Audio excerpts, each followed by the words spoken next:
हर हर महादेव। जय गुरु जी, शुक्राना गुरु जी, अनंतम अनंतम शुक्राना।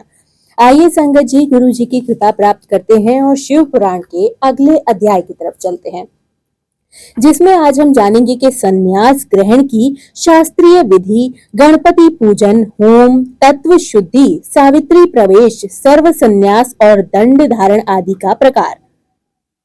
स्कंद कहते हैं वामदेव, तदंतर मध्य काल में स्नान करके साधक अपने मन को वश में रखते हुए गंध, पुष्प और अक्षत आदि फूलों द्रव्यों को ले आए और नैत्रिक के कोण में देव पूजित विघ्न राज गणेश की पूजा करे। गणाना त्वमा इत्यादि मंत्र से विधि पूर्वक गणेश जी का आह्वान करे। आह्वान के पश्चात उनके स्वरूप का इस प्रकार ध्यान करना चाहिए। उनकी अंग कांति लाल है, शरीर विशाल है, सब प्रकार के आभूषण उनकी शोभा बढ़ा रहे हैं। उन्होंने अपने कर कमलों में क्रमशः पाश, अंकुश, अक्षमाला तथा वर नामक मुद्राएं धारण कर रखी है। इस प्रकार आह्वान और ध्यान करने के पश्चात शंभु पुत्र गजानन की पूजा करके खीर, पुआ, नारियल और गुड़ आदि का उत्तम नैवेद्य निवेदित करें। तत्पश्चात वामबूल आदि दें, उन्हें संतुष्ट करके नमस्कार करें और अपने अभीष्ट कार्य की निर्विघ्न पूर्ति के लिए प्रार्थना करें। तदंतर अपने ग्रह सूत्र में बताई हुई विधि के अनुसार औपासनिक मास में आज्य भागान हवन करें व अग्नि देवता संबंधित यज्ञ विषयक स्थालीपाक होम करना आवश्यक है। इसके बाद भूमः स्वाहा इस मंत्र से पूर्णाहुति दें और होम करके हवन का कार्य समाप्त करें। तत्पश्चात आलस्य रहित हो अपराह्न काल तक गायत्री मंत्र का जप करते रहें। तदंतर स्नान करके सायंकाल की संध्या उपासना तथा सायंकालिक उपासना संबंधित नित्य होम आदि करके मौन हो गुरु की आज्ञा लें, गुरु का चरण छुएं और फिर अग्नि में समिधा, चरु और घी की रुद्र सूक्त से और सधोजात आदि 5 मंत्रों से पृथक पृथक आहुति दें। अग्नि में उमा सहित महेश्वर की भावना करें और गौरी देवी का चिन्ह देखें और चिंतन करते हुए गौरी मिर्माया इस मंत्र से 100-108 बार तक होम करके अग्नये स्विष्ट करते स्वाहा इस मंत्र से 1 बार आहुति दें। इस प्रकार मंत्र से हवन करने के पश्चात विद्वान पुरुष अग्नि से उत्तर में एक आसन पर बैठे, जिसके नीचे कुशा हो, उसके ऊपर मृग चर्म और उसके ऊपर वस्त्र बिछा हुआ हो। ऐसे सुखद आसन पर बैठकर मौन भाव से सुस्थिर चित हो जागरण पूर्वक ब्रह्म मुहूर्त आने तक गायत्री का जप करते रहें। इसके पश्चात स्नान करें। जो जल से स्नान करने में असमर्थ हो वह भस्म से भी विधि पूर्वक स्नान कर सकता है। फिर वह उस अग्नि पर ही चरु पकाकर उसे घी से तर करे, उसे उतार कर अग्नि से उत्तर दिशा में कुश पर रखे, पुनः घी से चरु को मिश्रित करे। इसके बाद व्याहुति मंत्र, रुद्र सूक्त तथा सधोजात आदि 5 मंत्रों का जप करे और इसके द्वारा एक एक आहुति भी दे। चित्त को भगवान शिव के चरणाविंदों में लगाकर प्रजापति इंद्र, विश्वेश देवेश्वर और ब्रह्मा के लिए भी एक एक आहुति जरूर दें।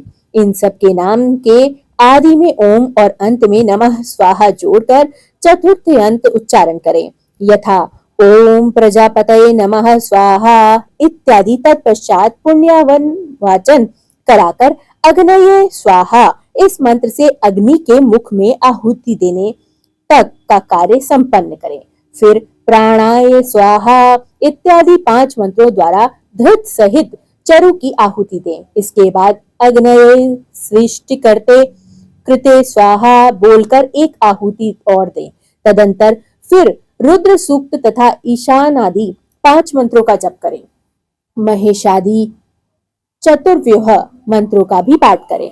इस प्रकार तंत्र होम करके अपनी गृह शाखा में बताई हुई पद्धति के अनुसार उन देवताओं के उद्देश्य से बुद्धिमान पुरुष सांग होम करे।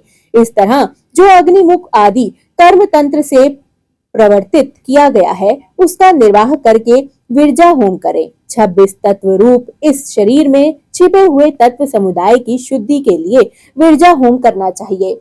उस समय यह कहें कि मेरे शरीर में ये जो तत्व है इन सब की शुद्धि हो जाए।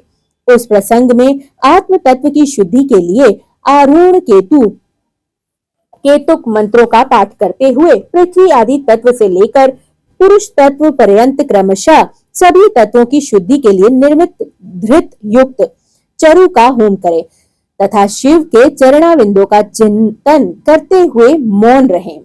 पृथ्वी, जल, तेज, वायु और आकाश ये पृथ्वी आदि पंचक कहलाते हैं।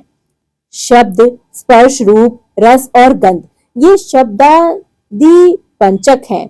वाक, पाणी, पाद, वायु तथा उपस्थ ये वांगादि पंचक हैं।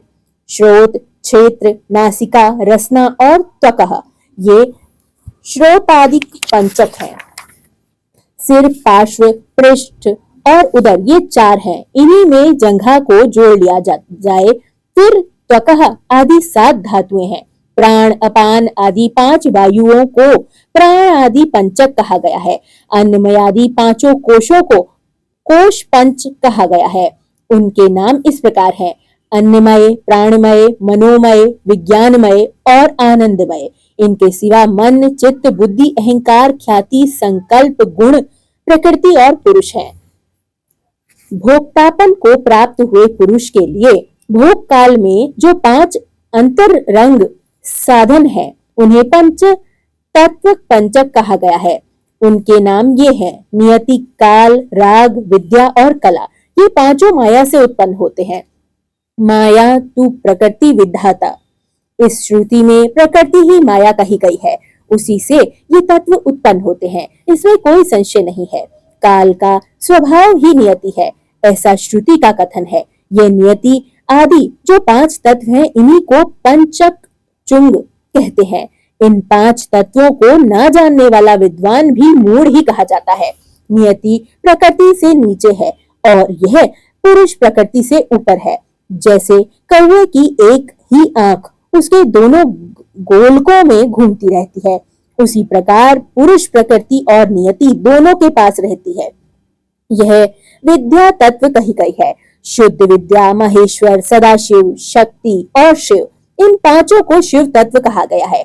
ब्राह्मण, प्राणन ब्रह्मा, इस श्रुति के वाक्य से यह शिव तत्व ही प्रतिपादित हुआ है।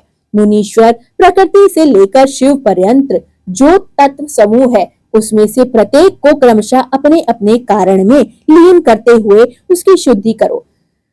पृथिव्यादि पंचक, शब्दादीप उज्ज्वक, वागादीप पंचक, श्रोतादीप पंचक, शिरादीप चक, त्वगादि धातु सप्तक, प्राणादि पंचक, अन्नमयादि कोश पंचक, मन आदि पुरुषांत तत्व, नियतादि तत्व पंचक अथवा पंचकजुक और शिव तत्व पंचक, यह 11 वर्ग हैं। इन एकादश वर्ग संबंधित मंत्रों के अंत में परस्मै शिव ज्योतिषे इंदा न ममा इस वाक्य का उच्चारण करें। इसके द्वारा उनमें उद्देश्य का त्याग बताया गया है। इसके बाद विविधा तथा कशोतक संबंधित मंत्रों के अंत में अर्थात विविध्याय स्वाहा, कशोतकाय स्वाहा, इसके अंत में स्वतत्व त्याग के लिए व्यापकाय परमात्मा ने शिव ज्योतिषे विश्वभूत घसनो स्तुतकाय परम में देव देवताय इंद न ममा इसका उच्चारण करें।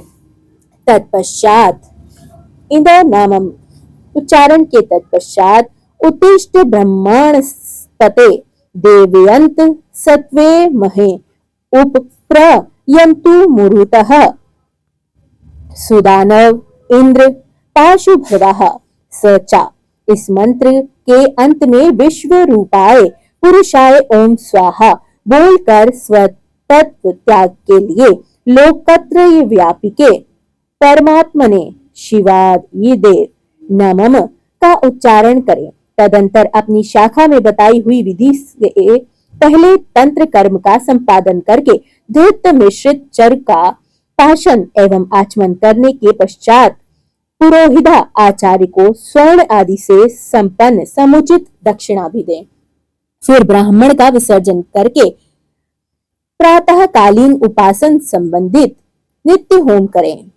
इसके बाद मनुष्य स मां सिज्वंतु मरुतु उपासन संबंधित के बाद इस मंत्र का जप करें। तत्पश्चात याते अग्ने यज्ञा तनुसते ये हरो आत्मने महात्मना इत्यादि मंत्र से हाथ को अग्नि में तपाकर उस अग्नि को अद्वैत धाम स्वरूप अपने आत्मा में आरोपित करें। तदंतर प्रातः काल की संध्या उपासना करके सूर्योत्थान के पश्चात जलाशय में जाकर नाभि तक जल के भीतर प्रवेश करें। वहां प्रसन्नता पूर्वक मन को स्थिर कर उत्सुकता पूर्वक वेद मंत्रों का जप करें। जो अग्निहोत्री हो वह स्थापित अग्नि में प्रजापत्येष्टि करे तथा वेदोक्त वैश्वानर स्थालीपाक होम करके उसमें अपना सब कुछ दान कर दे। पूर्वोक्त रूप से अग्नि का आत्मा से में आरोप करके ब्राह्मण घर से निकल जाए। मुनीश्वर फिर वह साधक निम्नांकित रूप से सावित्री प्रवेश करे। ओम भूर्भुवः सावित्री प्रवेशयामि ओम तत्सवितुर्वरेण्यं ओम भूर्सावित्री प्रवेशयामि भृगो देवस्य धीमहि ओम स्वाहा सावित्री प्रवेशयामि धियो यो न प्रचोदयात् ओम भूर्भुवः स्वः सावित्री प्रवेशयामि तत्सवितुर्वरेण्यं भृगो देवस्य धीमहि धियो यो न प्रचोदयात्। इस वाक्य का प्रेम पूर्वक उच्चारण करें और चित्त को चंचल न होने दें। हर हर महादेव। जय गुरुजी। शुक्राना गुरुजी। अनंतम अनंतम शुक्राना। सर्वदा भला मेरे गुरुजी। जय गुरुजी।